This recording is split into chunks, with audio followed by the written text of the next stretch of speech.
So how's everybody doing? Great. Great to be here. I'm Charlie Appelstein. I've worked with troubled kids for about 35 years. Started out in residential treatment, did that for about 18 years. Started out at St. Anne's Home in Methuen for 7 or 8 years, did that 77 to 85. Then I was a program director of a treatment center. Then about 18, 20 years ago, quit cold turkey to do this kind of work, training and consulting.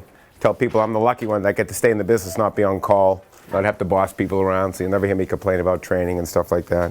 I only have one set job, that's with the Newton Public Schools. Anytime there's an elementary or middle school kid acting out, they call me.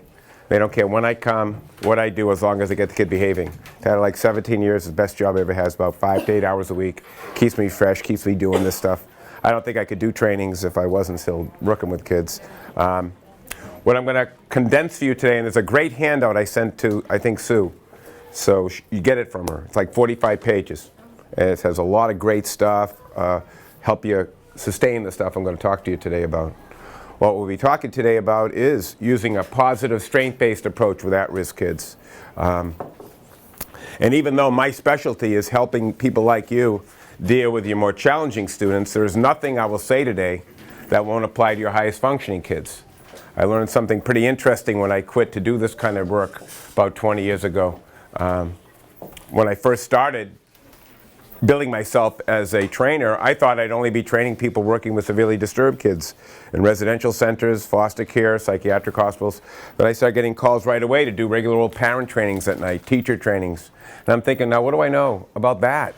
I haven't been in a school in years, and these teachers are dealing with higher functioning kids. What about parents? I wasn't a parent at the time, and they're having such higher functioning kids. How could I do a parent training? But I took the jobs because I needed the money. They went really well. Now, 18 years later, I do tons of parent trainings. Half my work's in the schools.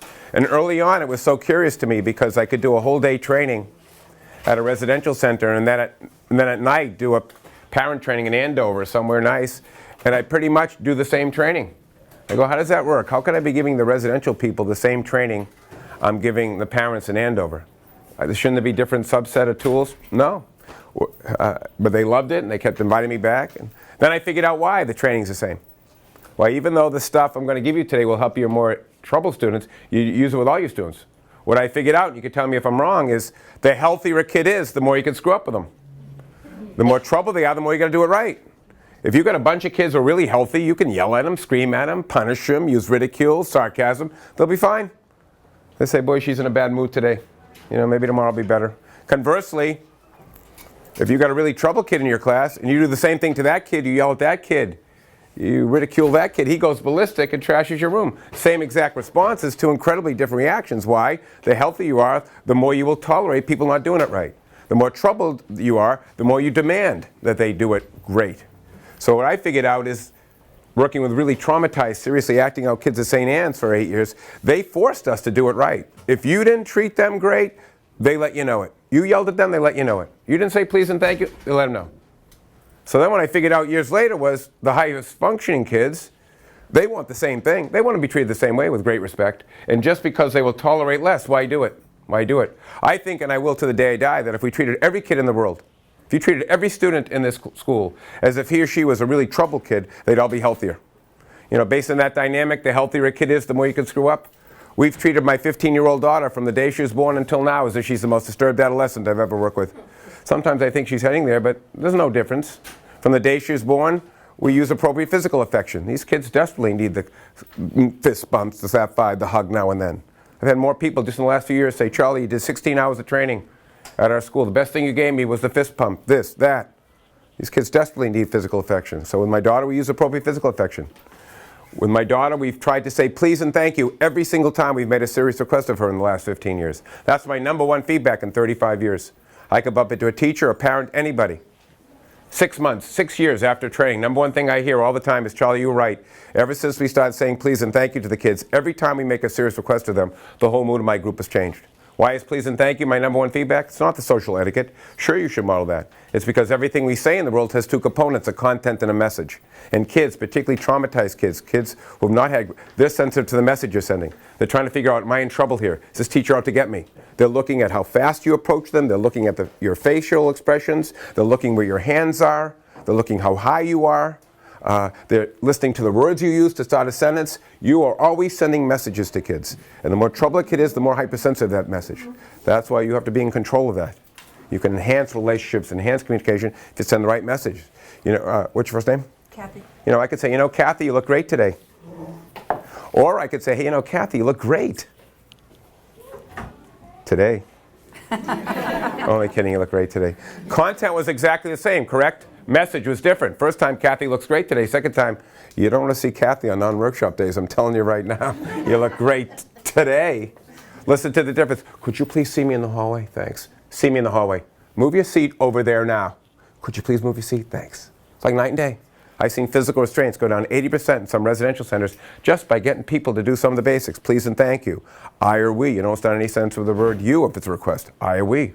You need to move your stuff over there. You need to knock that off. You need to look more interested in this training you. That's a W. That's even worse. You want to start with I or we. I'm a little uncomfortable. You've seen bored already. Think you pretend to like the last hour and a half? Thanks, Tom. I appreciate it. I or we. Getting people not, with my daughter, we try to say please and thank you every time a serious request. We try not to start requests with you. We try not to yell. Yelling is a misuse of power. Anytime you raise your voice, you yell at kids, you're triggering stuff, particularly in kids who have suffered some trauma. I always think the scales of justice is in your handout. I've been calling it the affect scale for 35 years. The louder your students get, the quieter you get. As they get louder, they're moving towards being out of what? Control. So as they lose control, they need to see you. And could I please see you in the hall, Louis? No, he's done. I need to see you now again. They get louder, you get quieter. What's the only exception to this? When is it okay to yell? Brian. Right, safety. What's your first name? Judy. If Judy's crossing Main Street and there's a big truck coming, I don't recommend Jude. There's a truck, could you? Unless you hate Judy, So with my daughter, we try not to yell. We try to say please and thank you, I or we, appropriate physical affection. We have routines and structure. Kids who have suffered trauma, who have unpredictable lives, they need predictability and surety in their life. Second they walk into one of your classrooms, after you have a wonderful greeting for them, which we're going to talk about, and make them feel really warm and loved, you go over the schedule for the day. These kids can't have surprises. Their life has been too unpredictable for them. So they go, every time I walk into elementary school, I'm saying, where's the schedule for the day? Where's the schedule for the day? What's going on? Have you talked to all the kids so they don't have any surprises? So we have routines with my daughter. We use consequences with my daughter at all times instead of punishment.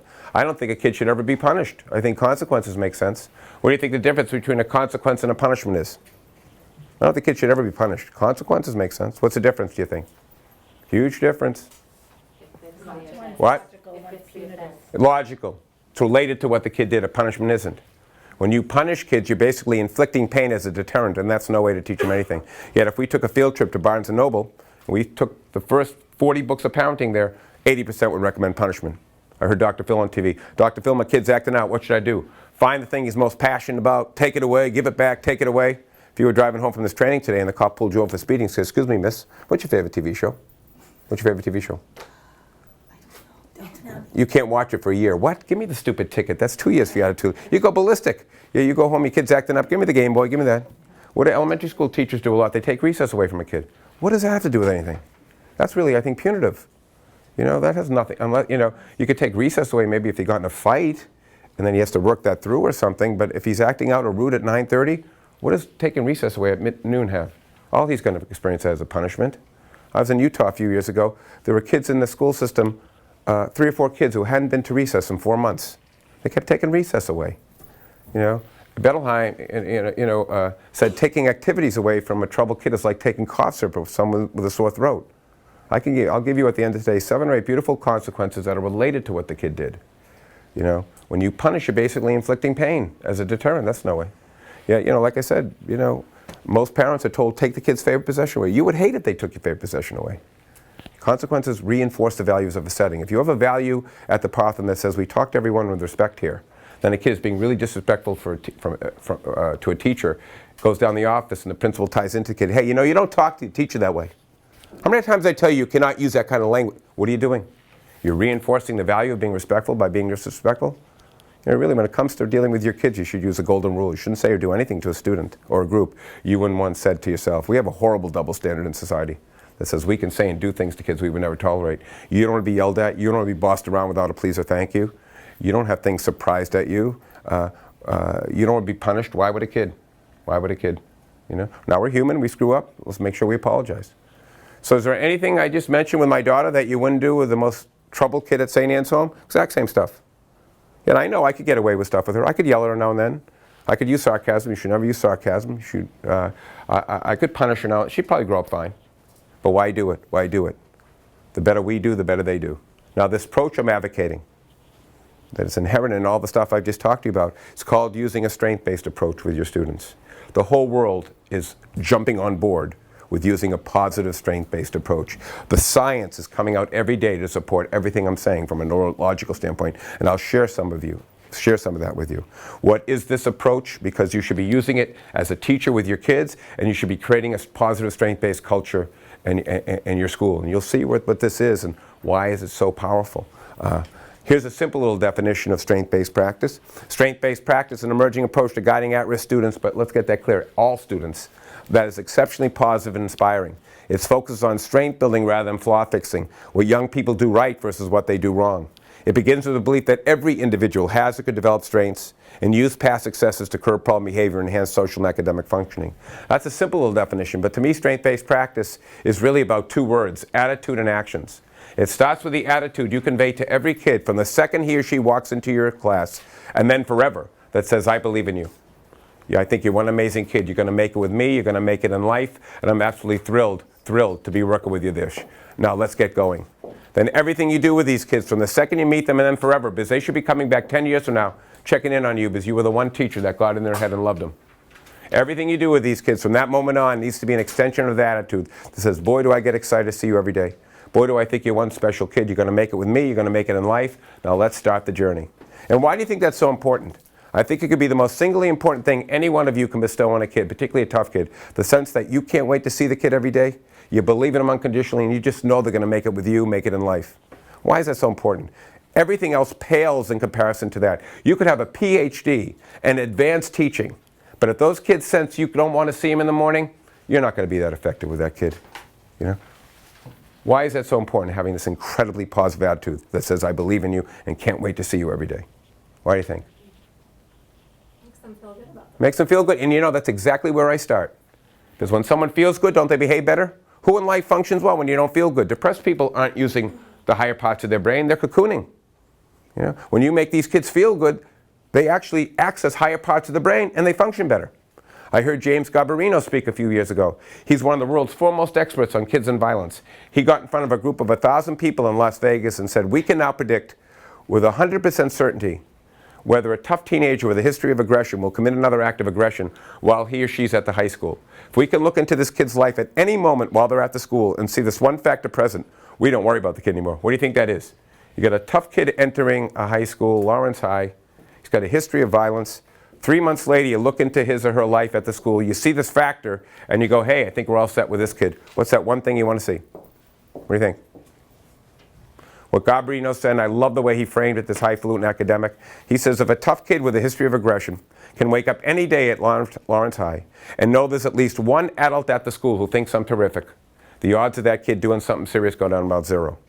I've worked with 250 kids in my last 17 years as a behavior consultant in the Newton schools. I would bet $1 million, I'd put my life on the line without hesitation, that every one of those kids woke up every day thinking, Mr. Appelstein can't wait to see me. I got to be his favorite kid. Now, is that true? No. I had a kid last year, a 5th grader, I couldn't stand seeing.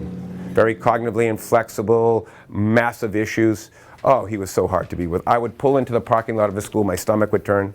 And I'd put my game face on, I'd walk in, my man! I don't want to see you today, Miss Appelstein. Hey, let's play some soccer! You know, I counted the seconds in June till I saw him for the last time because I knew he was going to a special ed school. I knew he was going to a special ed school, you know, this year because he was so hurting. But I did a good job with him, and he had a really good year last year. So I drive away thinking, you did it. You don't have to see that kid anymore. You know. Mid-August, I live in Salem, New Hampshire. Took a nice bike ride through North Salem. Come home, I'm sipping some iced tea, nice breeze coming through the kitchen. Phone rings, it's his mother. Hey, he really misses you. We'd like to contract with you to see him on an individual basis this year. Would you be interested in doing? Of course, I love your kid. Freaking thing, I hang up the phone.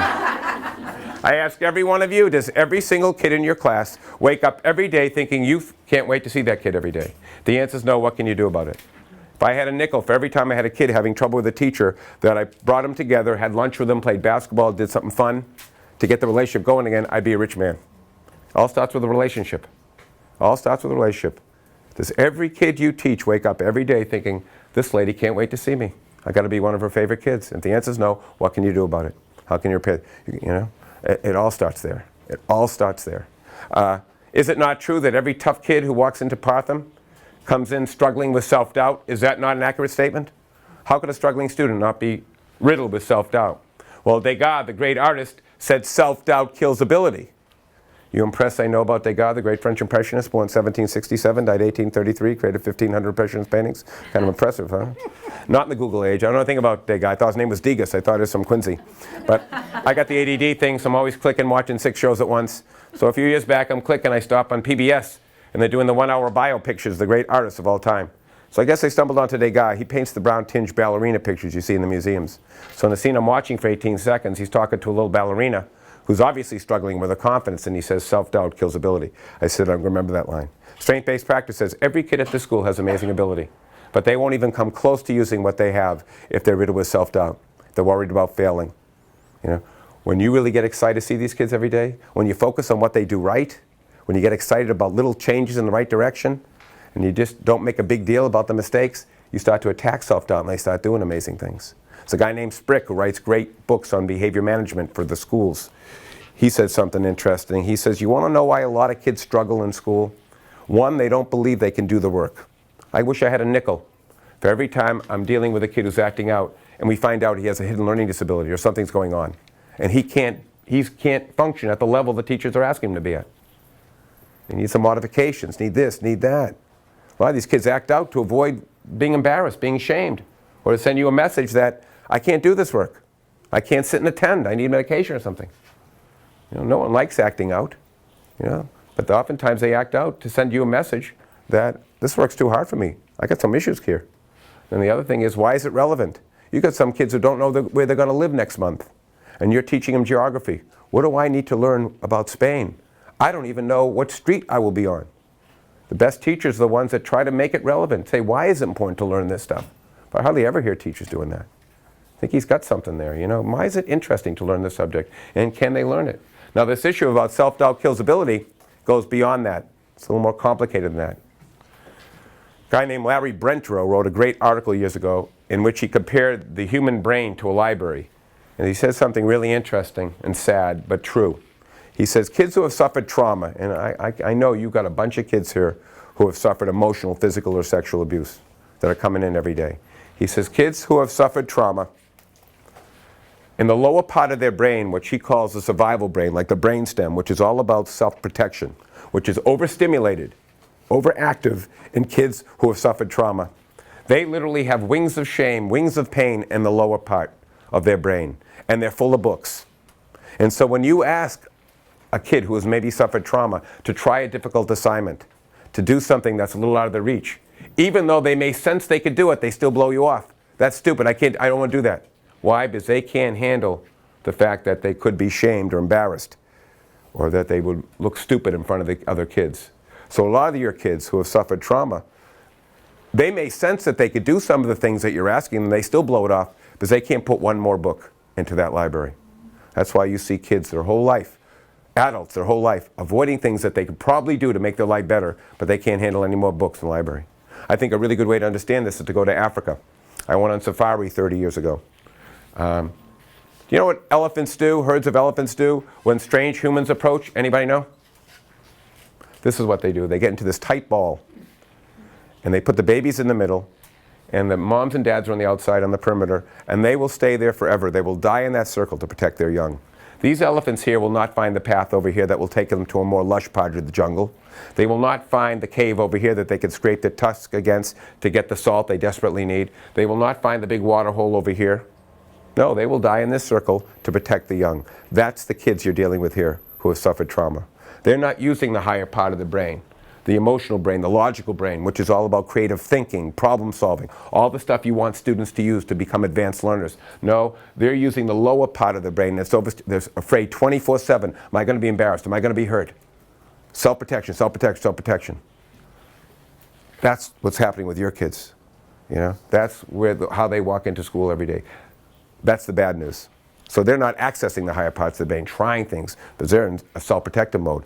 Here's where this stuff gets interesting and hopeful. As we continued on safari, every now and then we come across a herd of elephants spread over acres of land that would not get into the tight circle. Would continue to forage through, would continue to find the paths, would continue to use the full expanse of the jungle to lead great, enriching lives. Why is that? Why would some elephants see us humans and not get into the tight circle? Continue to find the paths, continue to use what God gave them to have a great life. Why is that? How come some elephants didn't do that? Because they had relationships with us. They looked at us and said, good people, nice people. They help you, they give you food, they cut path. These are good people, we don't have to worry. That's what you want to create at the Partham.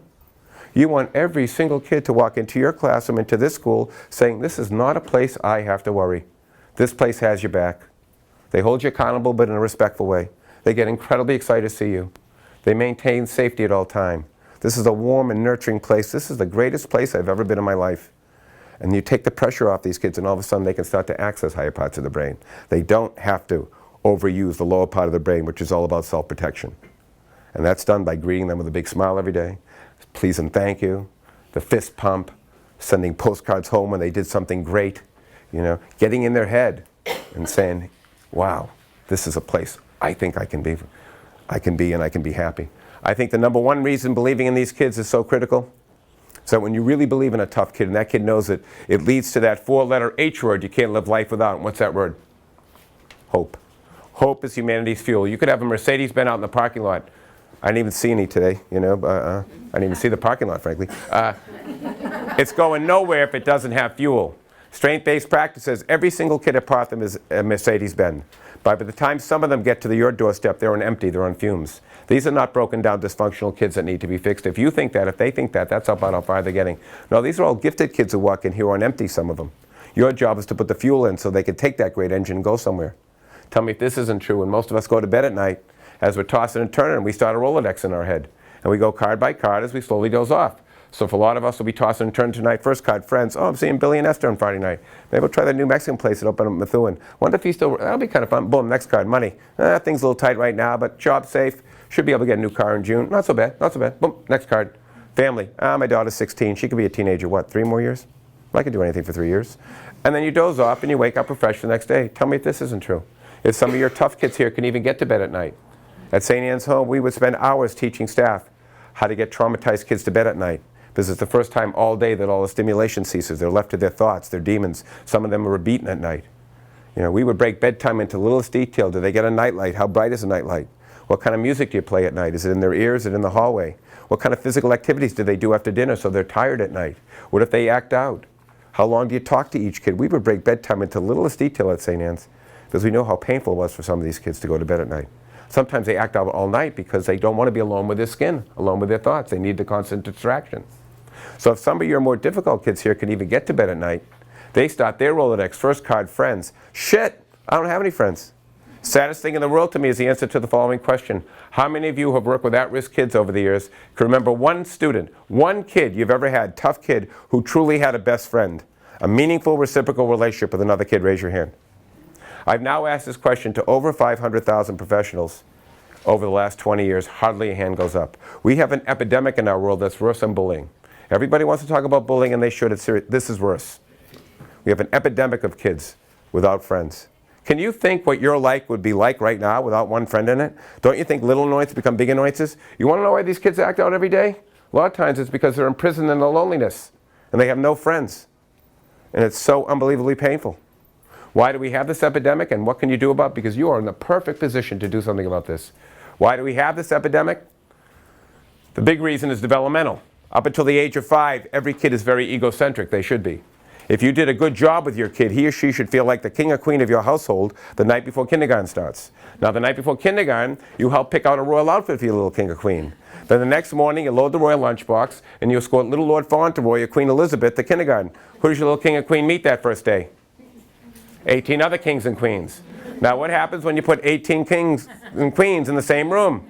There's tension. They all want to rule. Now, what does the healthy kid do at that critical moment of life? What you and I do? The healthy kid says, you know, I've been with these kids before. But that was in preschool. That was parallel play. We play next to each other. I'm kind of hunkering to play with them now, but evidently they won't play with me if I rule the roost. So I'm going to do 2 things. Oh my God, I don't want to think about it. I'm going to have to do two things if I'm going to make friends in kindergarten. One, I'm going to have to socially accommodate to these kids.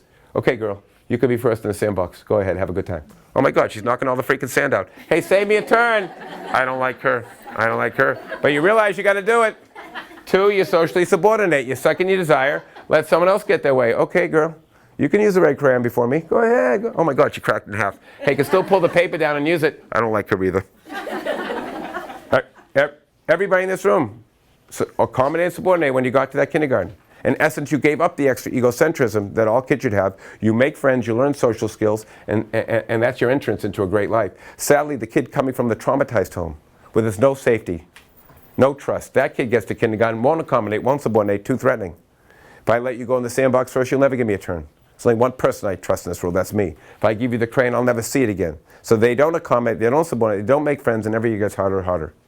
And then by the time they hit the teenage years, they're so isolated and alone, they start cutting themselves, they join gangs, they're hypersexual, or they bully, or they do what you read every day in the paper now. They walk through schools with knives, they walk through in guns. People say to me all the time, isn't it shocking, the amount of shootings and stabbings now that we have across the world, across America? I said, it's absolutely shocking to me. It's shocking that it's not happening every day in America, in the world, because we have an epidemic throughout the whole world of kids without friends. I was flying through New York recently, or last year I think, picked up the New York Times, I read this excerpt. I said, what else is new?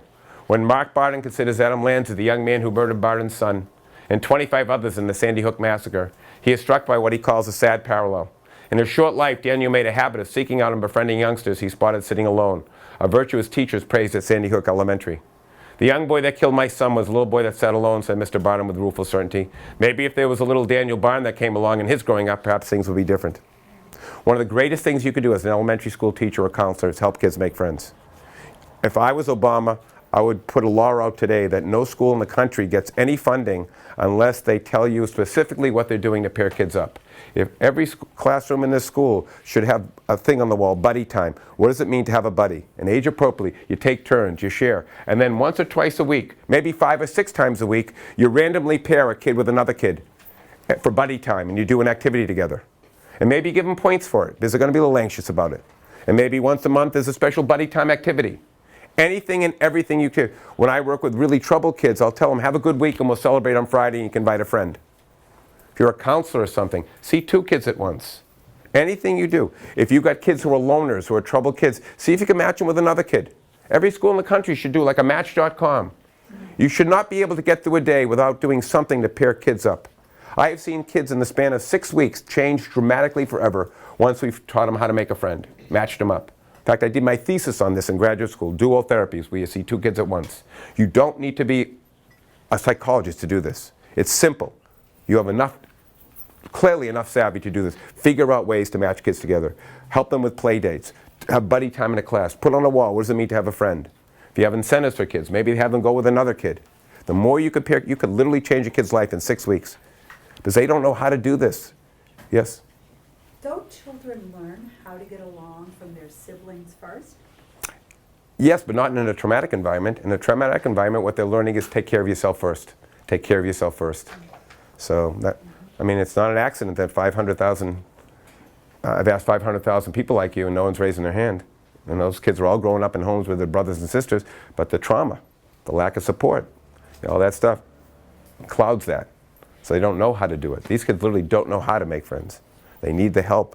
They need to hear how to do it. They need normalize. And they're going to screw up at time for time, but just pick them up, do it again. But you can literally, so your kids go to bed at night, first card, friends, shit, I don't have any friends. Next card in their Rolodex, school. School sucks. I'm always a dummy in the class. None of the kids like me there. I've never had a friend, I'm an idiot at that school, Got to get up in 5 hours, go to that school. I don't think the vice principal likes me or anything. I'm always in the office. Next card, family. Haven't seen my father in a year. My mother might be using again. I don't know where we're living next month. Am I exaggerating here for some of the more difficult kids at Partham? Based on what's not in their Rolodex, I don't know where some of these kids get up and do as well as they do. People say to me all the time, can you believe the way the kid's acting? I go, I can't believe she's doing as good as she is. If I was coming from this kid's life, I don't even think I'd show up. I think I'd be acting up all day long. This kid has amazing courage, So I'll tell you what strength-based practice is all about. Strength-based practice is all about you and me getting that kid's Rolodex. So one of these tough kids is tossing and turning tonight. All of a sudden your face pops up. What do they call you? Mrs. Chase. Mrs. Chase. God, do I love Mrs. Chase. Best teacher I ever had. You know, I stayed late. I stayed late yesterday and I played checkers with her. She beat me. I mean, I beat her 2 in a row. She says no one ever beat me in checkers. She was a checker champion at her college. She's written pamphlets on checkers. Oh, did she get mad, you know? And she says something nice about my father yesterday. Oh my God, no one's ever said anything nice about my father. She says, I never met your father, but I know all fathers love their kids. Sometimes dads get off track. Maybe things happen to them and they can't show it. But I know a day doesn't go by deep in your dad's heart he doesn't wish he could have been a better dad for you. That's the nicest thing I've ever heard in my life. Most people say, keep it up, you'll end up like your father. God, do I love that, Miss Chase. God, makes me feel like $1 million. Makes me feel like $1 million. That's 20 gallons of fuel. That's 20 gallons more likely that kid's going to get up and try. You got to be a lawyer.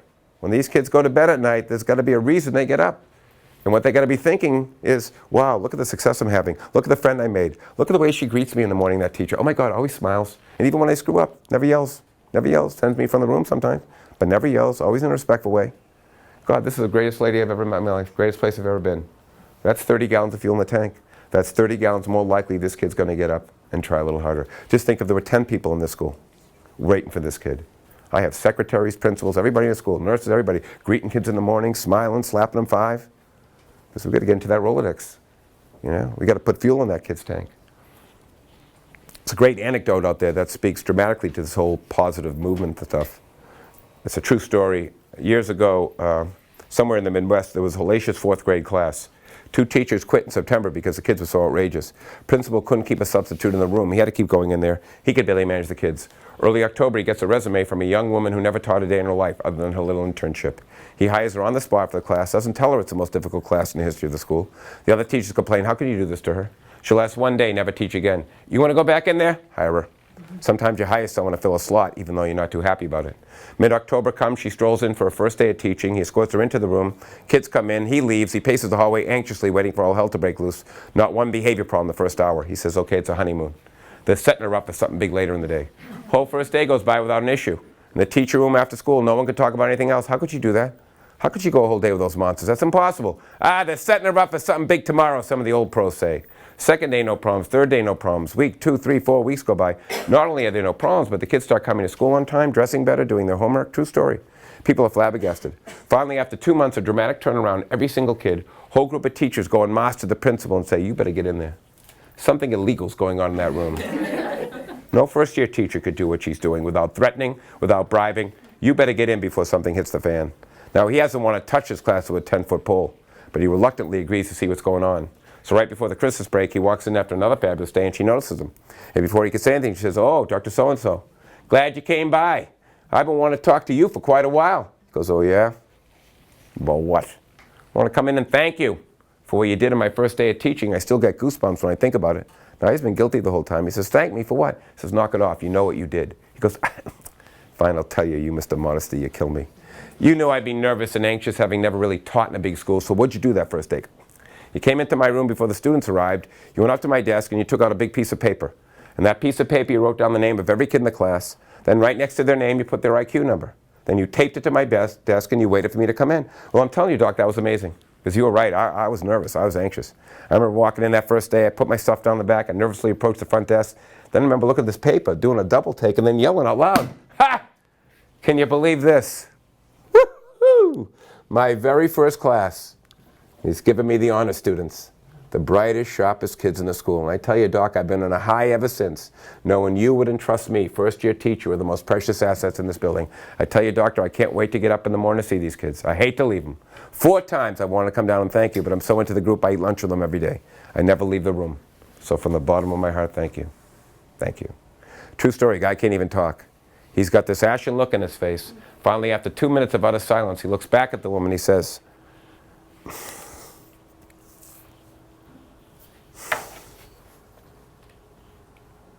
those were their locker numbers. True story. Why'd those kids do so well? Attitude. What was her experience level compared to all the other teachers in the building? Zip, nada, yet she did what none of them could do. She did what none of them could do.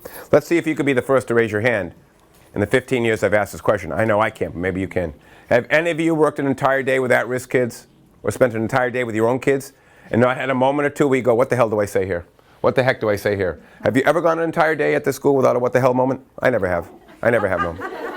How about the next time and every time thereafter for the rest of your career, you're in a difficult situation with a group of kids, one kid, and you're not sure exactly what to say or do. You should take a step back with the observing ego, that little voice that talks to you and says, it doesn't matter what I say or do right now. 20 years from now, this kid is not going to remember, these kids are not going to remember what I said to them on April 12, 2014 at 11:14 in the morning. But what do you hope to God every single student you're teaching right now remembers about you 20 years from now if they come back to visit? Not what you said any given day, but what? How you made them feel. Hey, remember me, Charlie? Remember me? God, that was the worst year of my life. I had the shit beat out of me at home. I was such a freaking angry kid, but no matter what I did, you're always there for me. Remember the week I broke the window, got suspended? Remember that? I'll never forget as long as I live. The day I came back from my suspension, you were waiting at the front door with a big cafe latte and 2 chocolate cream-filled donuts. You said, here you go, man. I go, what do you give me this for? I broke the window. I was suspended. I'll never forget as long as I live. You looked me in the eye, you said, you know, you made a really bad choice to break that window, but you're a really good kid. It's time for you to get into the school, start making good choices because you run out of time. You know, there's nothing you can't do in this world. You are a gifted kid. You got great hands. You could be a mechanic, carpenter. There's nothing you can't do. You're an amazing kid. But you got to get in there and start making good choices. I got you the donut and the coffee partly just to welcome you back because I missed you a lot. And also to remind you that there's nothing you can't do. Now get in there and make good choices. I tell you, Miss So-and-so, I don't think a month's gone by I haven't thought about those donuts. You know, that was maybe the first time in my life I said, maybe I'm okay, but my choices haven't been so good. And I had to come back and tell you, I just became the assistant manager of the biggest garage in Lawrence. You can come in for a free tune-up anytime you want. It's on the house, as long as you bring the donuts. You know, for the rest of your life, every time you're in a difficult situation with a group of kids, a kid, anybody, you should take a step back with the observing ego and say, it doesn't matter what I say or do. I'm going to do the best I can right now based on my skill level, no more, no less. But the most important thing I bring to this job is my attitude. There isn't a kid I teach that doesn't think I can't wait to see him every day and doesn't believe in him. And that's going to change these kids. That girl, that lady had no experience, but she changed them all. Just think if she had a little experience. Based on that anecdote, based on what we know about developmental psychology, neurology, and a plethora of other reasons, I've now been telling people like you for at least 20 years that when you work with at-risk students, you have to be a great liar and a great actor. Anybody think your job at the Partham is about being honest every day? Raise your hand. You lie through your teeth all the time. You get a call on Monday morning from the secretary. Carlos won't be in today. He's sick. Yes! Yes! Screw Appelstein. That's a bad kid. Oh, did I need a day without Carlos? The kid is so freaking provocative. Gets everybody going. Thank you, thank you, thank you. 17 minutes later, Carlos strolls in. I'm feeling better. My mother made me come. What are you supposed to say? Are you freaking kidding me? You here? You're not sick? Oh, for crying out. All right, look, we just started a few projects. Which one do you want to ruin first, son? Why, wait, you know, you don't look good. That would be totally honest, correct? Correct? Not me. Carlos, my man, I was so upset when I heard you were sick. Hey, you got here just in time. We started a few projects. Like, come on, man, we'll get you. I'll kill that mother. I'll kill that mother. Now, I don't like the term lying. I like the term acting. When you work with at-risk students, you got to be a great actor. You've all seen plays before, right? Have you ever seen an actor in a bad mood? Romeo, get off the freaking balcony. Don't give me the lines this afternoon. Hey, do I have to come up and get you? You've seen many actors in bad moods. It's just that when the curtain opens and the lights dim, they're that part. And I would say you people are so much more important than an actor. They're just trying to entertain for an hour or two. You're trying to save a life. And you absolutely demean your own strengths if you don't think you can start every day, almost every interaction, looking like you want to be there. Is the mood the kids see you in when you start an interaction, start a date particularly, is it a choice on your part, yes or no? Yes, unless you have a mood disorder that the meds aren't helping. It's a choice. And I tell every staff, second you walk in, you look like you want to be here. I have an orientation packet. I have a trainer's manual. I do a 2-day train-the-trainer course for educators and anybody working in out-of-home placements. I have orientation material in there. And some of my stuff is used throughout the world, in schools throughout the world. And some of it says, the second you walk into your school, you look like you want to be there. If you're in a bad mood, you fake it. We accept nothing less. You know, because that sends a message to the kid that there's someone out there that can't wait to see me and believes in me. You know, and by the way, do you think there's a Grand Canyon schism between the most troubled kid in your school and any one of you? You think there's a big gap between the kids you work with and yourself? What do you think? Is there a big gap between us and the kids we work with? What do you think? Is there a big gap? Is there a big gap? Are we that different than the kids we work with? We're all humans. Right. No, there's not much difference. Say any one of you is being wheeled in for open heart surgery tomorrow. During the pre-op period, the surgeon comes up. Was it Lewis? Yes. Lewis, I'd like to be honest with you before I cut your heart open this morning. I'm kind of in a bad mood. I was working on a research paper last night. My computer froze. I didn't get a lot of sleep. Then this morning when I was driving in, my broker beat me. I lost 10 grand IBM. I told the sucker no tech stocks. So I'm tired, I'm irritable, I'm pissed, but I can cut your heart open, Lewis. Are you going to say cut, doctor? Now you may say, what a ridiculous analogy, open heart surgery, to what I do every day at the Partham. I say, you're right, it is a ridiculous analogy. Because what you do is so much more important than what the surgeon does. Your heart will be a piece of meat on a slab to this guy 2 weeks later. He ain't gonna remember that Lewis guy, yet these kids will only be 11 years old, 6 years old, on April 13th, 2014, one day in their life. They only get one chance at it. And if you make the conscious decision to start a day, start an interaction with anything less than, I can't wait to see attitude, you take away a little bit of the probability of that kid having a good day, good life. And let's face it, this business thing of teaching tough kids, raising your own kids, it's about one word. One word only, probability. I have no clue how the 8 tough kids I'm working with in Newton are going to behave today. I have no clue how my daughter's going to behave. How do I know? At the end of every day, when I play my day over in my head, I never ever judge my success based on the students I was working with or my daughter. I like that. I get paid for that. I ask myself one question every night. Did I behave well? Did I make every kid feel like $1 million? Did I get into that kid's Rolodex? Did I do this strength-based stuff in a pretty good way? And if I screwed up, did I apologize? If the answer is yes, I go to bed smiling. I know I increase the odds that tomorrow will probably be a better day. And in my 37 years in the business, I've hardly ever seen a tough kid not do better when the people around that kid were relentlessly positive, using the strategies and techniques we're talking about here. Because remember, they all want to do well. None of these kids like acting out. It's the biggest misnomer in the world. Teachers say to me all the time, oh, he likes being sent to the office. Secretary's really nice to him. He avoids my class. He likes going down there. That is the biggest crock I've ever heard in my life. There is no kid in the world that likes being sent to the office. If you put truth serum into any kid who says, who would you rather be? You who goes to the office and tries to have a good time there, or the kid over there has a great family, lots of friends, great future ahead of him, who would you rather be? There isn't a tough kid in the world that would pick himself. They're just trying to make the best of a difficult situation. What do you want the kid to say? Oh, I'm going to the office, it's so painful. I'm a terrible kid. Oh, I wish I was like... They're trying to make the best of a difficult situation. But none of these kids like acting out. They don't like being rude. They don't like being disrespectful. They want to be happy. But a lot of these kids are doing the best they can. They don't trust you. They might lack some skills, but they all want to do well. No kid, you know. Now, what's really exciting about what I'm telling you right now is that, and I mentioned this before, it's so supported in the science now. This is irrefutable, the stuff I'm telling you now. Actually, from a neurological standpoint. It's a great book out there you should all be reading called The Happiness Advantage. This guy, Sean Acker, studies happiness. He does tests on happiness. Here's some great research from his book, and this is in the packet I sent to the school. Recent research shows that the broadening effect, how positive emotions broaden the amount of possibilities we process, making us more thoughtful, creative, and open to new ideas, is actually biological. Positive emotions flood our brains with dopamine and serotonin, chemicals that not only make us feel good, but dial up the learning centers of our brains to higher levels. Positive emotions help humans to organize new information, keep that information in the brain longer, and retrieve it faster later on. And they enable us to make and sustain more neural connections, which allows us to think more quickly and creatively, become more skilled at complex analysis and problem solving, and see and invent new ways of doing things. Isn't that the credo of a teacher? What do you want your kids to do? Is to use higher parts of their brain, use more creative thinking, all this stuff. But what Acker is saying is they're not going to do that if they're under stress, if they don't feel they're in an environment that is supportive to them. Yeah. Brain change, once thought impossible. Vito, please report to the main office for dismissal. Now, yes, Vito, please report to the main office for dismissal. Brain change, once thought impossible, is now a well-known fact. One that is supported by some of the most rigorous and cutting-edge research in neuroscience. This stuff I'm telling you so far today, it's now backed up in the research. When you start a day with a big smile, you're actually putting dopamine and chemicals. You're actually having them access higher parts of the brain. Acker studies this stuff. It's not just theory. They went into a big school where a whole grade had to take a standardized math test. They took 10% of the kids, put them in a small room like this, and said, think about your best day of life for 5 minutes. Just sit and think about the best day you've ever had in your life for 5 minutes. Then they gave the kids the test. As you might surmise, the kids who sat and thought about their best day of life scored much, much higher than the kids who just took the test without thinking about anything. What is all this joking and positive stuff and please and thank you, I and we? What is all this stuff doing? It's priming these kids for success.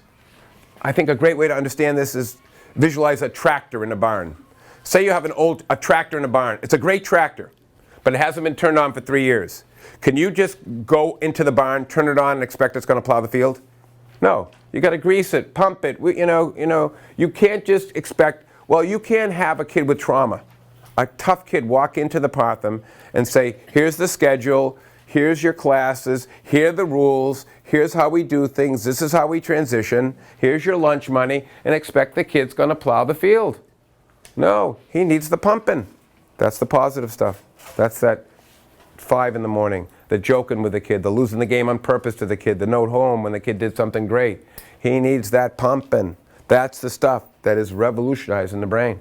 And in fact, what ACRA says is when you can anticipate someone who smiles at you, who makes you feel good, it literally, in and of itself, throws dopamine in. So that kid is struggling in the morning to do his routine before he goes to school. If he thinks, "Oh my God, I'm seeing Miss Chase in a few minutes. Oh my God, she's so great." All of a sudden, it makes it more likely the kid to do the routine at home when he has someone great he's looking forward to, or 5 people he's looking forward to. All this stuff is interrelated. All this stuff is interrelated. I'm going to move on. Make sure, I'm going to really go through a lot of stuff now. Make sure, on the flip side, you got to make sure that, or understand that the positive stuff can absolutely have your kids activate higher parts of the brain and get them functioning so much better. Negative stuff can bring them down just as low as that good stuff could bring them high. You need to be really careful when you work with these kids, particularly kids who have suffered trauma, about what words you use with them. I would strongly suggest in your daily work with kids, you do not use pejorative language like obnoxious, rude, resistant, lazy, manipulative, looking for attention, which drives me crazy. Malcolm Gladwell wrote Outliers and a few other books. He coined the term stereotype myth. He says if a tough kid, or any kid, hears a negative adjective one too many times, it literally gets ensconced in the brain, they stop trying. I've bumped into a whole bunch of adults and heard about many adults in this world who literally stopped trying because a teacher or someone got in their head and called them a negative adjective one too many times, and they just gave up. They just gave up. You have to be really careful about these. This one drives me crazy, just looking for attention, and will to the day I die. How many billion times a day in America do you think that line is written or spoken to describe a troubled student? She's just looking for negative attention. He's just looking for attention. How many billion times a day in America do you think that line is written or spoken to describe a troubled student? 2, 3, or 4 billion. What do you think the answer is? A lot. 8. And every time I hear it, I want to puke and go, so what? Have you ever in your entire career worked with a kid here who acted out for attention who you think was getting enough? It's a laughable question. Yet every day in America, good people, you and I, put these kids down for looking for attention, and they literally wear these scarlet letters. They feel bad about it. Here's a good example of this. How many of you can recall giving extra one-to-one time to one of your more troubled students? You go out of your way to give this kid some extra time that you don't even have. Then you stop to take care of the needs of the other kids. And the first kid, the kid you gave the extra attention to, isn't happy, now acts out even more. How many gone through that 1,000 times? And how do you feel towards that first kid when you went out of your way to give this kid extra attention, and now he's thanking you by acting out? How do you feel right at that moment? A little angry. And what's that line you use to describe what the kid's doing? Kid's just looking for what? Attention. What's your first name? Mary Ellen. Well, every time I hear that scenario, like I said, I get sick, and I can't help but think of the ocean. Say Mary Ellen and I were boating on the Atlantic. We're having a great day. Suddenly, I trip and fall. I break the mast by mistake. Mary Ellen and I, we get sent deep into sea. We have no food, just this cup of water I stole from the Partham. We're rationing it off. We're trying to stay alive. We're near death. We're out there 5 days, starving. Finally, after 5 days, wind comes, blows us ashore. We crawl out the beach. We're so hungry, near death. We look around. We see you. What's your name? Jamie. We see Jamie has this rare day off. She's just finished lunch. She has 3 little breadcrumbs left. Mary Ellen and I, we crawl up and go, Jay, give us food. Give us food. Well, you only got 3 crumbs. You give Mary Ellen 2. You give me 1. You eat the crumbs in a second. Look back at Jamie and go, Jamie, give me more. Say it. Jamie, give me more. Jamie, give me more. Jamie, give me more. Give me more. Now you give her a look that will kill. Say, for crying out loud, Mary Ellen, say it. For crying out loud, Marielle. I gave you twice as much I gave you twice. as I gave Appelstein. I gave Apple. You should be happy. Should be happy. You attention-seeking, ungrateful son of a... I don't think I'm giving it anymore. Now, can you tell me why that example is any different than you giving an attention-deprived kid an extra 5 minutes, 2 minutes, and them not acting out for more? Could you? It's the exact same thing. When you get mad at a kid for acting out for attention, a kid who's never had enough, basically what you're saying to the kid is what? You didn't see the freaking budget? You know about Lawrence schools? We're going down the tubes here. You don't watch the cable? We got people in jail. You know how magnanimous it is for me to give you 7.8 more minutes per day? Is your head in the freaking sand? Hello? No, all this kid knows is I'm hungry, give me more. Now, am I saying let the kid act out for attention because she has a legitimate need for it? No. But never, ever put a kid down for looking for attention. What's your first name again? Anna? You know, Anna, I noticed lately when I give you extra one-to-one time, which I'm never going to stop doing because I love it and I think it's good for you, I notice you sometimes have trouble with your behavior when we finish up the one-to-ones. Well, before we talk about that behavior, Anna, I got to tell you something. I don't blame you for having a hard time when we finish up our one-to-ones. You've obviously figured out I'm one terrific teacher. You know, I'm funny, I'm warm, I'm creative, I'm brilliant, I'm debonair, I'm athletic, I'm intellectual, I'm humble. You know, frankly, Anna, if I was working with myself, I don't think I could walk away from myself. I'm that good. Now I'll get serious with the kid. I've had this talk hundreds of times over the last 35 years. I need to apologize to you for any staff member that's ever put you down for looking for attention. I think it's great you look for attention, good or bad, because that means you haven't quit on yourself. I'm not sure you ever got enough in life or getting it now. I'm not blaming your parents. Maybe it's just bad luck all the way around. But the fact that you act out for attention sends a message to the world that you're someone of value and you deserve more. And I love that about you. And I apologize to you big time for anybody who's put you down. I've said that to kids and had them cry, older, tough, had them cry. Because for the first time in their life, you heard, you mean I'm not bad for looking for attention? There's something good behind it? Are there better ways to look for it? Sure, we could work on that. But I don't want you to spend one more day of your life thinking there's something wrong. That technique I just used is probably the greatest technique in the strength-based world. It's called reframing. It's where you take a negative, this is all in the handout, so you don't have to write the stuff down. It's one of the greatest techniques in the history of the world. It's where you take a negative behavior and you reframe it. So a kid calls out all the time. Before you get mad at the kid, I love the fact that you call out all the time. I got some kids who sleep here. You show an interest. I love that about you. But what if, I called on you all the time and the other kids won't get their chance. I'm like a pie. I got to make sure everybody gets an equal slice. But I love the fact. But remember, don't call out. Share the air. We're going to talk about self-talk in a little while. So, but almost any negative behavior. I had a kid poop on the school rug because his parents were going through a bad divorce. What a great son you are. You're letting the whole world know how angry you are. What a loving son. I could have said you're making a big stink, but I kept away from that. But literally, I had a kid many years ago in Newton. He had a serious learning disability. He was acting out. He felt awful about himself. I wasn't making much progress with him. Then I was late to see him one day because there was a roadblock between the two schools. I said, Chris, I'm sorry I'm late. I go, oh my God, Chris, you don't have a learning disability. You got a roadblock. I said, every major city in America has roadblocks, yet people get to work on time every day. Why? He says they find a way around it. I said, that's all you got. Some of the richest people in the world got a few roadblocks. So instead of waking up the rest of his life thinking I got a serious learning, just got a roadblock. I have literally seen kids' life change when we took a negative behavior, turned it positive. You didn't mean I'm letting it go. Kid at the Martin Luther King School many years ago, he was making noises all day, second grader. So first we understand the behavior, because there's a three-step process in behavior. We want to understand behavior. All behavior has meaning. They don't act out as they want to. Then you reframe it, maybe squeeze it somewhere. So this kid was making noises all day. So first we understand it. He probably had ADD, needed a few accommodations, which we took care of. Then we reframed it. What a noisemaker you are. Oh my God. These are fabulous noises. What timbre, what range, what modulation. Is that staccato? These are some of the greatest noises I've ever heard. But the problem is if you make them during the day, it gets you in trouble. Disrupts the other kids. I've worked it out with your teacher. If you could control the noises better during the week, every Friday at 3:45, you could put a concert on for the class. By the end of the year, he was in the auditorium. They called him Mr. Noise. His self-esteem was up to here. People would stop him, compliment him. We understood the behavior. We reframed it. Almost any negative behavior could be turned into a positive. Then you get to the issues at hand. Because really, almost all negative behavior does come from somewhere. A kid who is looking for attention, I think it's great you look for attention. I'm not sure you got enough. A kid who won't talk about his feelings, you're loyal to your family. That could be a really loyal kid. A kid who acts really good at affecting people. Or good at giving to others what maybe you got a little too much of. A kid who lies, you're good at protecting yourself, keeping yourself safe. A kid who's stubborn. You're good at standing up for what you believe. Martin Luther King was stubborn. Mother Teresa was stubborn, all that stuff. Kid who cheats. Hey, I'm really glad you want to do well on this test. I got some kids that don't even care. But you don't need to take a shortcut to success.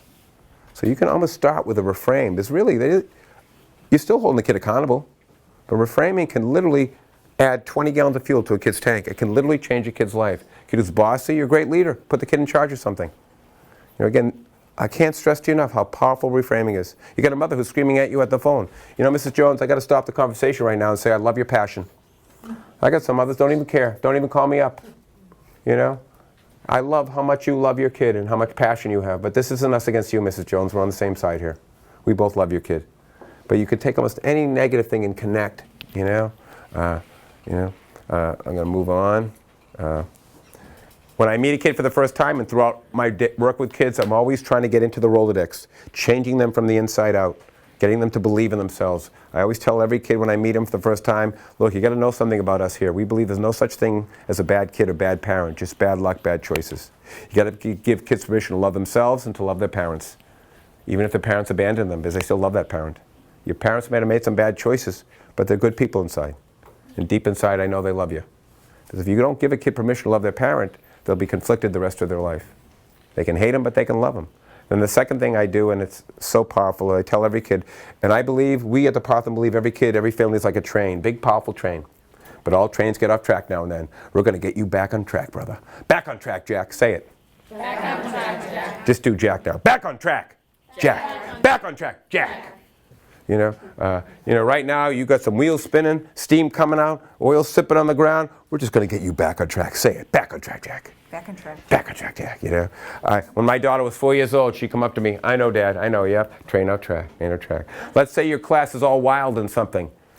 Guys, we got wheels spinning, steam coming out. We're not hitting to that playground till we get this train back on track. Say it. Back on track, Jack. Say it. Back on track, Jack. I have elementary school teachers. They have a track like about this long on the wall with Velcro, and they have a train on it. When the kids start to act out, they turn the train down, they wait. And eventually the kids go, oh yeah, we're off track. That's so much nicer than you're being rude, you're being mean. Why didn't you use those negative adjectives? You're being guys, train on, toughest kid I've been referred to my school consultation job was this 9-year-old kid. He's totally out of control. This close to putting him in a residential school. So I start working with him. I use all this positive strength-based stuff. Trains up the wazoo. Early on, we just put 2 lines together. If he can go 5 minutes without a big message, never call it a tantrum, call it a big message. Heard you had a big message in the library. What were you trying to get across? A tantrum is something a kid has. A big message is something we're all involved with. So if he can go 5 minutes without a big message, you get a tie in the track. 4 ties, you get a reward. Trains everywhere. I want him going to bed thinking about trains. All trains get off track. So every year he gets a little better than the year before. Every year he has a big derailment. I just calm people down. But by the time he's in 8th grade, he's doing a whole lot better, and I didn't need to work with him anymore. So the guidance staff contacted me in September of 8th grade and said, look, just take him out for pizza, reminisce with him, say goodbye. We can take over now. I said, okay. So again, we were 4 or 5 years together. So I took him out for a pizza in September before 8th grade. We reminisced. We had a really great final session after 5 years together, I think. I'm driving him home right before we get to his house. He looks at me and says, hey, Mr. Ray. I go, yeah? He says, I've been thinking a lot about that train thing you've been talking to me about all these years. I go, really? I didn't think a 14-year-old thought much about trains. I says, what have you been thinking about? He says, I've been thinking that when you and everyone else started working with me, you put a lot of coal in my engine. But when the coal ran out, I'd act out. He says, I've been thinking lately, maybe it's time for me to put the coal in. Is that one of the greatest things you ever heard in your life? Yeah. I dropped him off. I flew to the hobby shop in Salem, New Hampshire, and I bought this train. Now when I meet a kid for the first time, I say, that's you, girl. Feel that. It's a little heavy, isn't it? I'm not saying you're heavy. I'm saying you got substance. You're going somewhere. But right now, you got a few wheels spinning, steam coming out. We just got to get you back on track. Say it, back on track, Jack. Yeah. Woo-woo, yeah. Yeah. First few times I meet with kids, I go, did you bring it, Mr. A? Did you bring it? Because they're grabbing onto the train. They're grabbing onto hope. I walk through the elementary schools where I have kids. I see a kid 40 feet down the hallway. I know he's having a good week because the teacher emailed me. I go, hey, Johnny. Yes, brother. Dopamine going right into the brain.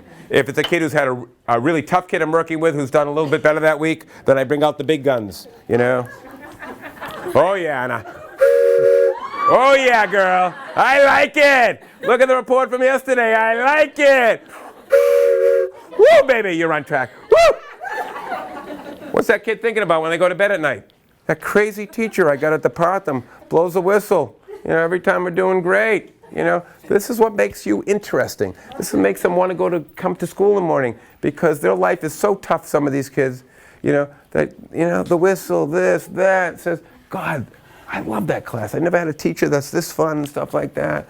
I love the train stuff. Then the third thing I do when I meet kids, and this is getting a lot of validation in the research, is what we call positive predicting.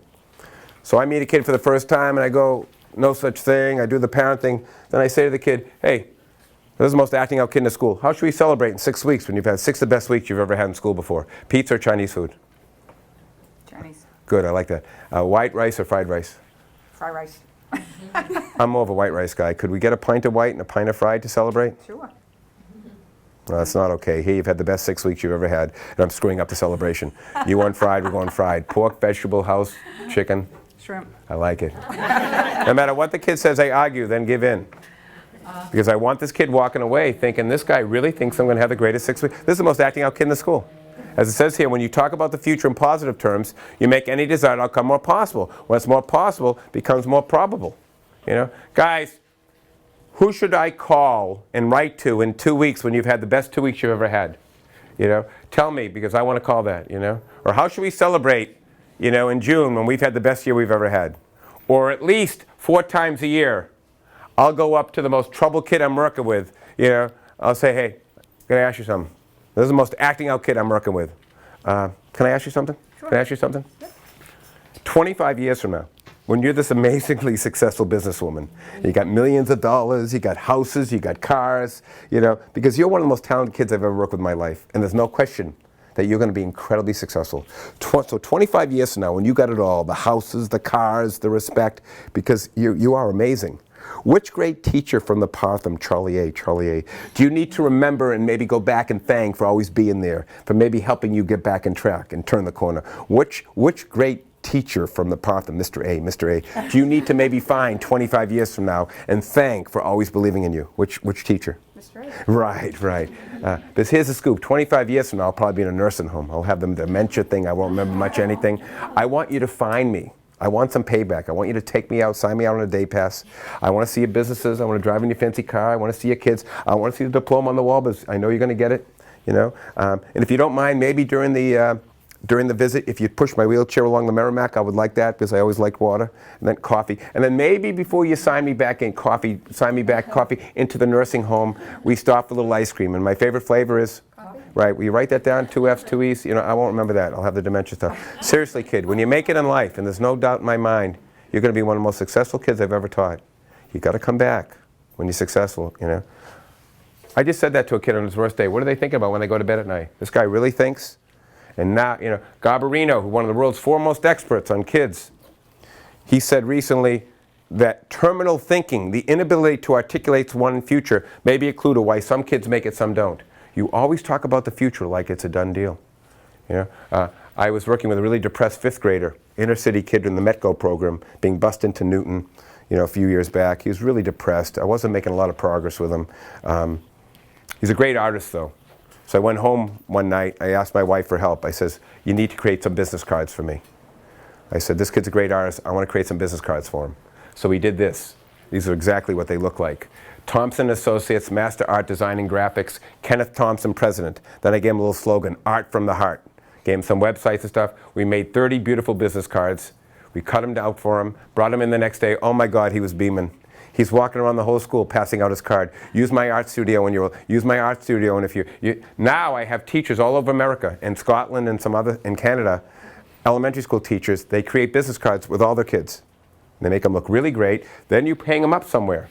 And you put future leaders of America, and they put the business cards, and then you make them sign a contract that when they get their first job and they get their first business card, they have to come back. They have to mail you their business card or come back and replace it on the wall.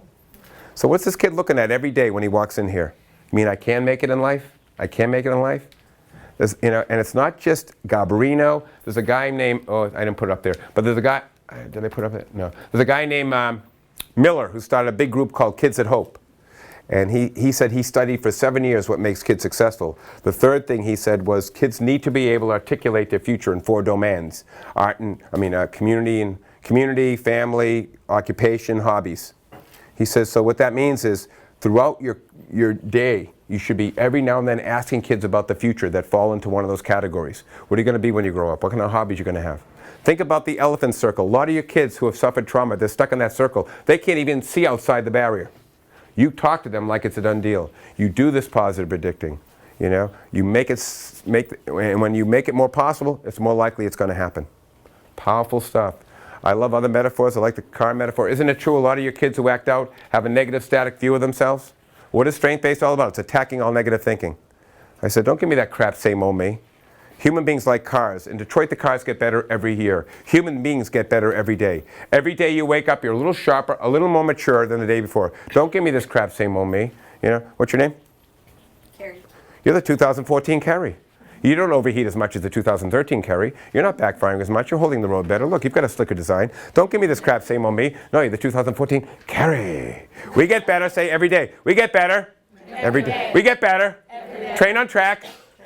Jack. Train on track. Jack. Train on track. Jack. We get better. We get better. Train on track. Jack. We train on track. Jack. Yeah. You know, if I were you, like in the middle of a day, all of a sudden I'm throwing these slogans at the kids. Acker actually has a name for it. I'm going to show it to you. It's called the sudden burst of positivity. And in fact, if I was an elementary school teacher, I'd have these slogans that really pump kids up and show them how great they are. I would tell a kid every day, twice during today, you can yell it out, and the whole class has to follow you. You save it whenever you want. At any point in this day, you can yell, train on track, and we're going to go Jack. You know? I mean, the kid would love that. They would love that. It would make you so much fun, but it would get into their head. I'm like a train. You know? We get better every day. And, you know, again, and then I love this one. Learning is my ticket to a great life. I tell kids, why am I helping you in this school? Why? Because learning is, the kid has my ticket to a great life. What do you need to get on a plane? Ticket. What do you need to get on a bus? What do you need to get on a bus? Ticket. What happens when you speed? You get a ticket. You can't make it in life without a ticket. Well, when you go for a job, they're not going to give you a job because you're a good-looking person with a nice sense of humor. You've got to bring a ticket, and that's your education. I have teachers around the country, elementary school teachers. For 2 or 3 weeks, they have a project. Have the kids come in with tickets every day. Parking tickets, train tickets, bus tickets, movie tickets, any kind of ticket, dry cleaning tickets. Then you make a big collage of tickets, and then you superimpose with color construction paper, learning is my ticket to a great life. And then maybe if you catch a kid or a whole class doing something, maybe they get a ticket, like a raffle ticket or something, that they can trade in, or it can be a raffle, you know, stuff like that. But I love using actual tickets for kids because it marries the metaphor. Learning is my ticket to a great life. Learning is My ticket to a great life. we get better. Every day. We get better. Learning is My ticket to a train on track. Jack. Train on track. Jack. We get better. We get better. Every day. Yeah. And again, Acker calls that a sudden burst of positivity. Makes these kids feel good about themselves, gives them a little jolt to the brain. You know? And again, I think it'd be pretty cool if you let the kids do it. So all this stuff is about creating an environment that says, wow, does this place make you feel good? Does this give you hope about the future? You know? At the heart of strength-based practice is focusing on kids' strengths. I've been telling people like you for a million years that the moment these kids come to school in the morning to the moment they leave, there should be multiple opportunities for success. And that oftentimes you're creating things for them to be successful and modifying. If you've got some challenging kids in your school, I'm sure you do, you've got to make sure every one of those kids has something they're good at. So you get a third grader who's really acting out, he helps a first grader for like 2 minutes in the gym, and then you send 10 letters to the kid. Wow, are you doing a great job? Wow, are you helping that kid? Or you play a game with a kid and lose on purpose. Take a couple of minutes, play a game and lose on purpose. I'd say 8 of the 10 kids I work with, I play games with them all the time. Uno, all this stuff. And I tell them I've never lost a game of Uno. I went to Uno University. I studied with some of the great Uno masters. I will beat you every game. Don't cry if I beat you. You know what happens when I let them beat me. Don't you tell anybody you beat me. I would say 8 of the 10 kids I work with get orgasmic when they see me. Because they know how mad I get when they beat me. They don't know I'm cheating to lose. I'm always using 2 decks and I'm always dropping wild cards on top. You know? I bring dice to all the kids I work with. I say, how many times can you roll this dice without getting doubles? So say a kid rolls 17 in a row. You are now the Lawrence Elementary State School champion in the dice roll. No kid in all of Massachusetts has rolled 17 or more. You put the kid's name on the wall. He comes in every day looking, oh my God, anybody can roll the dice. You know? From the moment these kids wake up in the morning, particularly the most young, the moment they go to bed, do they have multiple opportunities for success? Are you doing things outside and in the classroom and then trumpeting the successes? It's not enough for a tough kid to have a good day in school or have a good moment with an assignment or something. You've got to trumpet it. I tell people like you, the very first day of school, you should all come in with 100 postcards next year with stamps on them. And then you should ask every kid in the room to tell you, you should say to them, when you have a great moment in this class or do something really good, I want to send a postcard home. Write down on the top of the postcard, who do I send it to? Are you living with your grandmother? Is it your uncle? Is it your mom? Is it mom and dad? Write down on the top of this postcard who I'm going to send this congratulatory note to. And then the address, and then put the stamp on it. See, if you have these all set to go, it's going to be a piece of cake to write 2 sentences and send it home. You know, most of these kids who act out, when the caller ID, if they have caller ID, and they see it's you, what are they thinking? What do you do now? What do you do now? They're so gun shy. If you send a postcard home, your most difficult student had a good day or did something, one good thing good, and you send a postcard, hey, I had to tell you about the way Billy did in spelling today. Awesome job. He was so good. Where does that postcard go? First of all, they'll be shocked to get it. Then where's it going to go? On the fridge. And every day he's going to see that and go, I've never had a teacher in my whole life send me home a postcard. See, Acker talks about this. He says, when you want to do something in your life that will make you feel better about yourself, you're much more likely to do it if you make it accessible. He gives the example of he wanted to exercise more, but he couldn't find his sneakers. Now he puts everything below his bed. He gets out of bed, he's standing on his gym stuff. Now he's exercising all the time. Nothing could be more important than sending a congratulatory, making a phone call, trumpeting success for a kid who has minimum successes in life. But the odds of you sending a postcard are minimal if you have to find a postcard, find a stamp, find the address, figure out who's in the house. Get it all done beforehand. First day of school, get it all done. Oh my God, that kid's going to feel so great. And then the kid, and again, pay me now, pay me more later. You take the effort to do what I'm saying, kid has less behavior issues with you. Because you might be the first teacher that ever called up or sent a postcard home when the kid had a great day. The more challenging kids. It's powerful stuff. So the moment they wake up in the morning, I've seen more kids change in schools like this one when we found something that they were good at. Maybe got them a little mentor, an older kid. Maybe they volunteer with somebody. You know, we have lap charts for kids. I have kids like, how many times can you walk around the gym, or can you know, I've had kids overweight who earn money for laps and stuff. Not earn money, but get points for, we look under every rock for success, and that's what you talk to them about. What are they doing well, I'm going to move on. This is one of my favorite principles. Strength-based practice does not assume ownership. Strength-based practice does not assume large problems require large efforts for solutions. Up until about 15 years ago, I thought if I was working with a really tough kid or group, I'd have to spend years with a kid to turn the kid around. I don't believe that anymore, based on this technique called cueing, or one-line rapping. It's where you give a kid a line and you have them say, or a group a line, and you have them say it over and over again with rhythm, repetition, rhyming, and humor. Gets into long-term memory, and they start using it for behavior gain. And it develops relationship. I did a training in Virginia about 14 years ago at a psychiatric hospital for adolescents. I did training on Monday. On Thursday, I got an email from the director. She says, Charlie, thanks for coming. It's already working. Says, we have a 16-year-old girl here who hadn't taken a shower in 3 months. We tried everything, rewards, consequences, changed her medications, brought in a consultant, nothing worked. 3 of my staff, they're at your training this morning, on Monday, stood in front of a room this morning and chanted, don't be sour. Don't be sour. Take a shower. Kid laughed, jumped into the shower. I go back a year later, said, did that really happen? I've been telling everybody around America, don't be sour, take a shower. I said, not only did it happen, we forgot to tell you, she came up with it the night before. And they go like this, I go, what? I said, forgot to tell you, she also came up with don't be a dope, use a soap. Why does this work? It's totally neurological. You know how this works? Drive home in a little while. Put on a CD you haven't heard in 2 years, but you played religiously for 5 years. Oh, Crosby, Stills, Nash & Young, whatever. After the first song ends, what are you doing? You're humming the next song. You couldn't possibly tell me the second song on any one of those albums. See, that's right here. That's what kids are telling me. I'll say to a kid, are you thinking about this line when you walk into the situation? No, Mr. A, it's already in there. I go, oh my God, it's like so neurological. That's where I then got some research. I read this line. The brain is designed to change in response to pattern repetitive stimulation. You can take any issue a kid has, give them some compensatory self-talk, and it literally can work. Why does this work? 7 times 7 is what? 14. Not 14.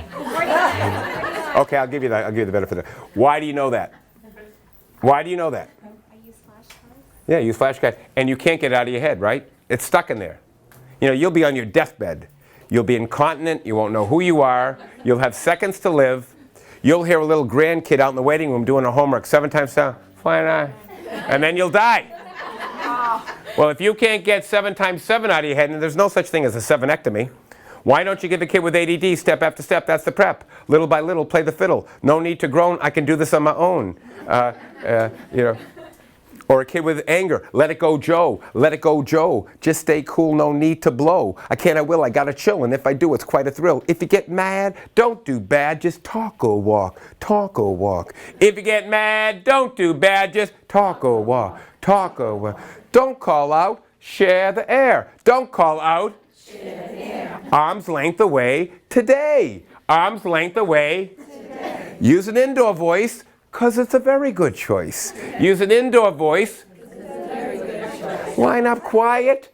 Don't cause a riot. Line up quiet.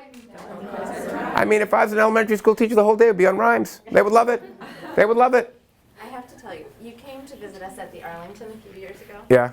And I was working in a first grade classroom, and I had a student who insisted on taking his shoes off throughout the day, and that was odiferous. And so the children around him would complain, and so we created a rhyme, and it was keep your shoes on all day long. And we keep our shoes on all day long. And he internalized it, and then he got to the point where he would start to take them off. Yeah. And you kind of see him like do it. And then I mean, I could give you a million stories. Yeah, I had a kid a few years ago, fourth grader, chronic liar. Lied all the time. Say what's true, fibs are through. Say what's true. Fibs are true. Say what's true. Fibs are true. Say what's true. Fibs. I mean, whatever this is the perfect age. I walked into my bank, the Santander Bank, about a month ago. Lady grabs my arm. I go, what? Says, remember me? I go, yeah, preschool teacher up the street. I did the training there in July. Said, yeah, you're going to like this, Charlie. I walked into my school the other day. 4-year-old boy is getting angry. 4-year-old girl runs up to him and says, let it go, Joe. You know, what I do is these kids, whether it's a whole group of kids or one kid, we come up with a rap that they need, and it always has a rhythm. Let it go, Joe. Let it go, Joe. Just stay cool, no need to blow. Because you could see a kid get mad over there, provoking another kid. You don't even look at him, you just go. Because if they've heard Let It Go, Joe 100 times, that's in their head. You don't even have to look at them. And you can have them come up with these rhymes. But it's 7 times 7. Why aren't we doing it for behavior? I walk through a school in Newton. I see a kid 30 feet down the hallway I'm working with. I go, John! He turns around. I'm smart. It's in my heart. Believing in myself is where I start. Right, brother? He does half. I do half. Sudden jolt of positivity. Sudden jolt of positivity. Now, a few years ago, I said, man, I'm having so much fun with this stuff. I mean, I can't believe how well it's working with kids. It makes sense neurologically. I said, I need to create my own band. So I created Charlie Appelstein No Bad Kid Band, and I took all the self-talk I was using with the elementary school kids and put it to music. I'll give you a complimentary copy. You can copy it if you want. Kids, I have schools all over the country playing this stuff. It's hysterical. This is our big, did I hit a black? Yeah. This is our big Grammy winner. Can I Will, I Gotta Chill. What kid doesn't have anger problems? So they hear this a few times. If you play it, if you play this to your kids, you have them beat while they listen. The occupational therapists say if they beat with both hands, it goes in the brain faster. It's bilateral integration. Always the goal. Don't blow like a bomb. Just try and stay calm. Try to stay calm. Tell yourself that you can do it. When it comes to anger, you'll get through it.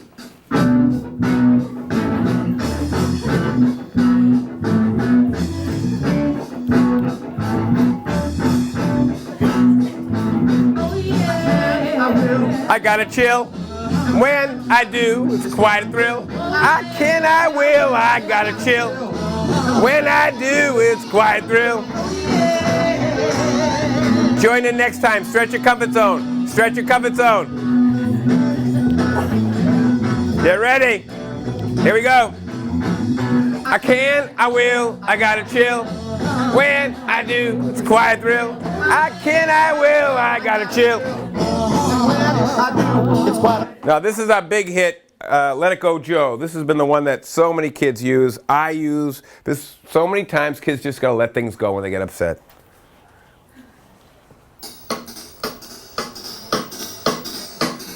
Sometimes we get so mad we can't let things go. And small things can grow and grow. Small things can grow and grow. So what do? To make it through, I'll tell you what to do.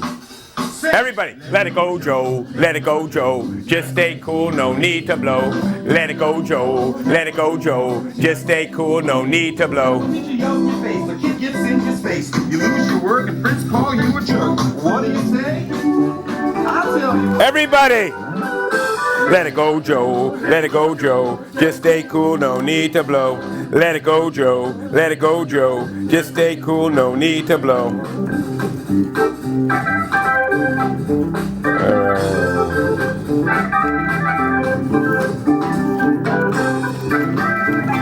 Now, the best one for teachers, and I got a bunch of teachers all over the world now playing this one every morning. If I was an elementary school teacher, this would be done automatically after the Pledge of Allegiance. I'd put all the kids into a train, and they would march around the room. They'd be going crazy, singing and dancing this song, because this is by far our funkiest song. And this would start the day with so much dopamine and serotonin, they would love. They wouldn't even want to leave your room at the end of the day. This is our funkiest one read a word, read a letter. Think about playing this every morning. I put this on the loudspeaker. I'd have the kids up moving and dancing right now. They'd all be dancing right now. Every one of your kids I'd have dancing right now, every morning. For some kids, reading and writing may not be too exciting. But that can change. Both can be fun if you sing these raps one by one. Now it gets really good. I'd have all the kids singing right now. Read a word, read a letter, every step makes it better. Write a letter, write a story, every sentence brings me glory. I can do it. Can you do it today? Can you do it today? Can you do it today, girl? You're doing it today. I know you're gonna do it. Write a letter, write a story, every sentence brings me glory. I can do it. You're doing it. You're doing it. You are doing it today. You're doing it today. I mean, oh man, would they feel good about being in your class? Now I know some of you sitting there thinking, oh, that would get them going. Where the hell are they gonna go? Oh, we did some music with the kids in Lawrence today. Just saw them crossing the New Mexico border. Couldn't stop them from going. Your job is to use so much appropriate humor and music and rhythm that they're not overstimulated by it, that they love it. Guys, you want me to do more of this? We got to get some reading done now. We'll do some a little later today. What's the natural incentive for this stuff? Is behave well, we do more of it. You know, and you can have kids write their own raps. They can, it's just amazing. It's all neurology. When you're teaching these kids 7 times 7 and stuff using the same, why don't we do it for self-talk? Why don't we do it for affirmation? You know, and it's also great for you too. Because when I focused on this whole rhythmic self-talk, I was doing it mostly for kids. And then I started getting more and more feedback from teachers and adults that they were using this stuff. And then about 6 years ago, I had a momentous moment. I did a foster parent training, second year in a row, I did a foster parent. Oh, by the way, you know, I don't have enough time today, but a lot of teachers email me and tell me they're using this in a mnemonic way. That the kids are writing rhymes to help them learn their math and science. You know, a teacher in the Midwest sent me these. To solve a problem, you can add, subtract, multiply, and divide. It will take you for a ride. To write a ratio, there are 3 ways. We learn about them on school days. You can literally take what they're learning and put it to rhythm, rhymes. It's a wonderful way to learn, you know. So, mother says to me, Charlie, remember me from last year? I said, yeah, you had a big issue. What was it? She says, I was the yeller. The big yeller. I go, ooh, now that interests me. I've been trying to get teachers and parents to stop yelling at kids. I said, what'd you do about that? I'm really curious. I've been trying to get everybody to stop yelling at kids. They said, oh, geez, Charlie, great success. I went home after your training. I sat down with my 3 kids and we came up with, don't yell, gently tell. Don't yell. Gently tell. Don't yell. Gently tell. Don't yell. Gently tell. Don't yell. I couldn't get it out of my head. I'm singing it all night. By the time I woke up, it had become a Gregorian chant. Don't yell. Gently tell. Everybody, don't yell. Gently tell. I got so excited. I maxed out my credit cards, refinanced my house, hired 40 of the greatest singers and musicians in New England to do our next CD, Parent Rhapsody. Songs and musical mantras for successful parenting. First thing I did was go to Temple Shalom in Newton, Mass. Where I was bar mitzvah. I heard they got a great choir. I went to a Friday night service. They were amazing. Weren't even Jewish. And then I hired them to sing Don't Yell, Gently Tell, and 3 other songs. I have teachers and parents all over the world emailing me saying, man, I stopped yelling, but I hate that freaking song, Charlie. You can't get this one out of your head. So, but if you raise your voice at all to these kids, you won't if you hear this 3 times. And you don't even have to buy my CD. Just go on YouTube, put in Appelstein. You'll see 4 monks singing on a bed to a mother who's yelling at her kids. Don't yell.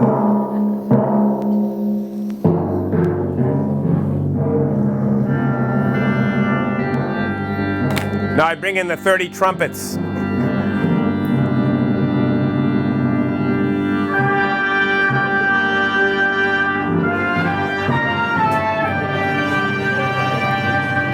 Don't yell, Gently tell. don't yell, Gently tell. don't yell, Gently tell. don't yell, Gently tell. Don't yell, gently tell. If you do, you'll go to have a happy day. the way. Properly communicate, watch your kids grow up great. Properly communicate, watch your kids grow up great. Don't yell. Gently tell. As they get louder, you get quiet. Come on, Mom, it's time to try it. As they get louder, you get quiet. Come on, Mom, it's time to try it. I go on with this stuff. It's just so much fun. All right, moving on. Trying to get to a bunch of stuff. Cool little technique with your kids is externalizing and naming negative behavior. So you get a kid's rude. Hey, I don't want Rudy coming into class with us anymore. You're an awesome kid. Why do you let Rudy? Or, or a kid who tantrums at certain times. Hey, listen, before we go, I don't want Mrs. Fitz getting in the way of you.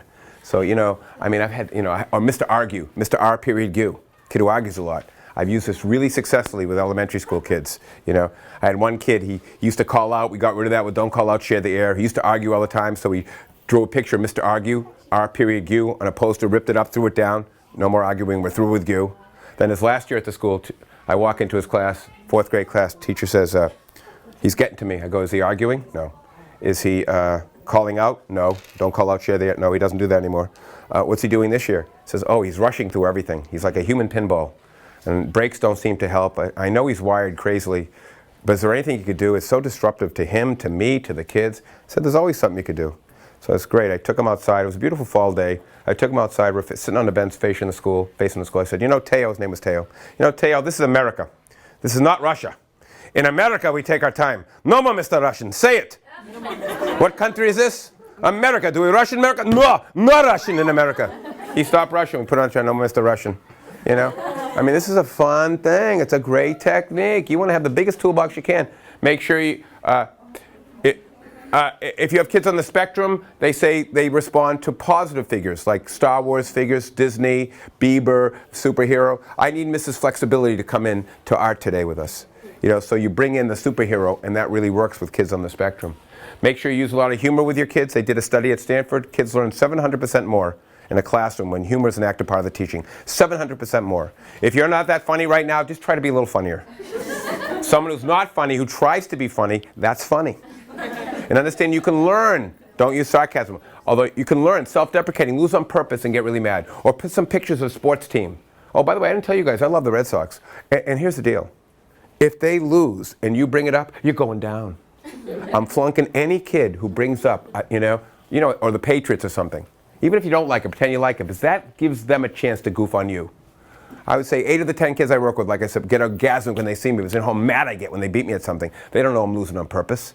But a lot of these kids have had power misused against them. When they have a teacher who can let herself be laughed at, that's a great relationship building. And so slapstick, let's say some of your kids, or really tough kids, does really well on an assignment or something. I have teachers all over the country waiting for the kid the next day like this. Now pretend the glasses are in there. Kid walks in the next morning and he sees you in the glasses. What's he going to ask you? Why are you wearing those stupid glasses? Then you take out the report from yesterday because you're getting so bright, girl. You're killing me. Ow! You don't think they remember the goofy teacher who puts the big glasses on when they get too bright, Or if a kid's driving you nuts, you could always, hey, listen, can you cut it out? Can you cut it out, kid? You got to be funny. You got to be interesting. These kids are coming from tough lives. Overdoing praise. I told these teachers in Belmont, Mass. I had a 3-week training I was doing with them. I said, do me a favor. When you're having a great moment with the kids this week, tell them how proud you are that you just feel like yelling out the window how great they are. And then do it. No one ever did it before. They did it. They came back the next week. They said, we had the best week with the kids we've had ever. I go, why? He said, we yelled out the window like you said. I said, you did that? Really? No one ever did it before. They said, the kids loved it so much, they started working harder. Then they came to us and said, could we be assistant yellers? So, really overdoing praise. Joke telling. Guys, let's get the spelling test done, then I got a great joke. Come on, let's get the spelling done, I got a great joke. Can you say stock 5 times fast so everybody can hear? Stock. Stock, stock, stock, stock, stock. What do you do at a green light? Stop. Yeah, of course you stop at a green light, Lawrence. Stop at a green light? Stop at a green light? No. What's your first name, by the way? Lisa. Okay, hey, you're driving a bus. 5 people get on. Next stop, 3 get on. Next stop, 6 get off. Name of the bus driver. What's the name of the bus driver? You didn't tell me. Alicia. I said you're driving a bus. One last one. You're getting a free book, too, because I'm picking on you. One last one. I know you'll get this one. What does MACFARLAND spell? McFarland. See, I know this is going to be hard for me to get you on this one. How about MACDONALD? A-L-D. McDonald. Last one. M-A-C-H-I-N-E-R-Y. Yeah. What does that spell? What? McInerney. McInerney, yeah. Where I come from, I tend to say machinery. Can we help her with a McInerney? Oh, the old McInerney's on the blink again. Oh, gee, she needs some McInerney right away. Let's help her with the, you get a free, I know you did that on purpose so I look good. Oh, wait, you can save yourself now. You can save face. Read to your colleagues what this says. What does that say? Say it out loud. What does it say? Paris in the spring. Paris in the spring. Round of applause. Paris in the spring. It doesn't say Paris in the spring. It says Paris in the spring. See, this makes you interesting. This makes you. By the way, can anybody draw this picture without taking the tip of your pen off the paper? Is it possible? Who said no? You said no. Oh, geez, how do you like that?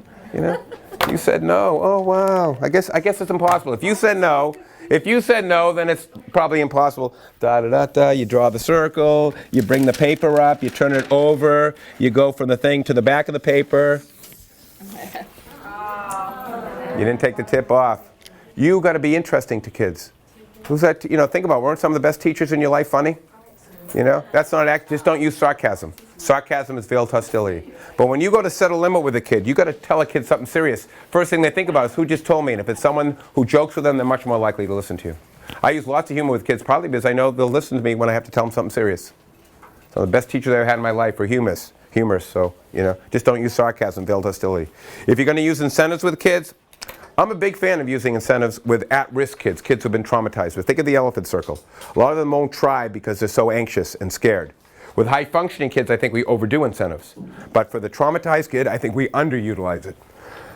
In your packet, I list some great principles about how to create an incentive chart for a whole group of kids or one kid. Key thing is reward improvement. I've had kids who are doing no reading in 3rd grade. I give them an ice cream sandwich or something like that to read one sentence, and all of a sudden they're reading.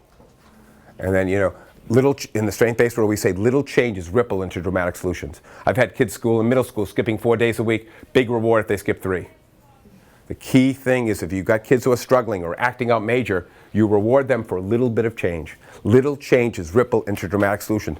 Too often people say, we tried incentives. Well, what were you rewarding? And let them enjoy the success for a little while. Then the other key thing is for whether it's a group or one kid, in general, the more trouble the kid appears, the greater the frequency they should be rated and rewarded. As kids improve, frequency should decrease. So if you've got a kid who's really out of control, maybe every 10 minutes you give them a check. If you can pull it off. If you can't, you got to do what you can. But that's a great rule of thumb. Now, with your age kids, the medium of exchange is really a cool thing. That's what they can exchange for the reward. With your age kids, we've had tremendous success with the Billy dollars, the Charlie dollars, the Keyshawn dollars. So you got a really challenging kid or two, put their face on a dollar bill, let him earn Anna dollars. So he does good for an hour, gets an Anna dollar. Then he could trade those in for something. You can even put your face on a 5 or something like that. So they earn your dollars, you know, Mrs. So-and-so dollars. I mean, I can't tell you how many times the last 30 years I have people say the kid never responded to incentive till we put their face on a dollar bill. And they can trade that in and stuff like that. You know, now again, you got to be discreet about that if you're using it for 1 or 2 kids. Yes? It's, the bell's gonna ring. Oh, yeah, you got to go. All right, I got to just about most of the stuff. The only thing I didn't mention today was limit setting, but it's in your packet. I have some nice logical consequence, how to set limits. It's boring to talk about, but it's right there. So I got to almost everything I could. Thank you very much. Thank you. You get a free book because I picked on you. Here you go. Here you go. Thank you. Thank you.